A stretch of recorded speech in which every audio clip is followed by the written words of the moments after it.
इस अद्भुत, अनुपम, हसीन, खूबसूरत, दिव्य जहान में, इस संसार रूपी उद्यान में हर किसी को कर्म करना पड़ता है। जैसे हर जीव जंतु, पशु पक्षी, नक्षत्र, प्रकृति, मानव आदि सभी अपने अपने कर्म करने में व्यस्त हैं। फिर मनुष्य तो प्यारे प्रभु की सर्वोत्तम सर्वश्रेष्ठ रचना है। इस सृष्टि का सर्वोत्तम सर्वश्रेष्ठ बुद्धिमान प्राणी है, तो मनुष्य कर्म से अलग कैसे रह सकता है। हर क्षण हमें कर्म करना पड़ता है। एक पल भी हम कर्म से अलग नहीं रह सकते। हम जीवन में जो भी कर्म करते हैं उसी के अनुरूप हमारी जीवन धारा व जीवन दिशा निर्धारित होती है। यदि हमारा कर्म श्रेष्ठ से श्रेष्ठतम होता है तो हम साधारण मानव से महामानव बन जाते हैं। हम संत से ऋषि मुनि बन जाते हैं। हम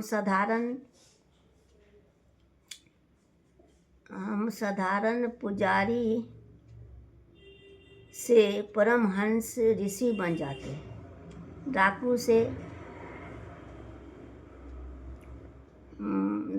से वाल्मीकि ऋषि बनकर लाखों मानव के लिए प्रेरणा का स्रोत बन जाते हैं। साधारण जनता से प्रधानमंत्री, राष्ट्रपति बन जाते हैं। एक साधारण मानव से संपूर्ण देश का धनी व्यक्ति बन जाता है। अच्छे और श्रेष्ठ कर्मों के द्वारा ही मनुष्य नर से नारायण बन जाता है। हम जैसा कर्म करते हैं वैसा ही फल हमें प्राप्त होता है।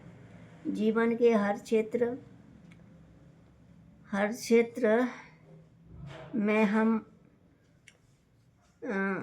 मंत्री हों, खिलाड़ी हों, शिक्षक हों, वैज्ञानिक हों, चिकित्सक हों या आम आदमी हों, हमारा यश गौरव, हमारी सफलता और असफलता, सुख दुख, लाभ हानि, यश अवजस आदि का आधार हमारे द्वारा किए गए कर्म ही तो है।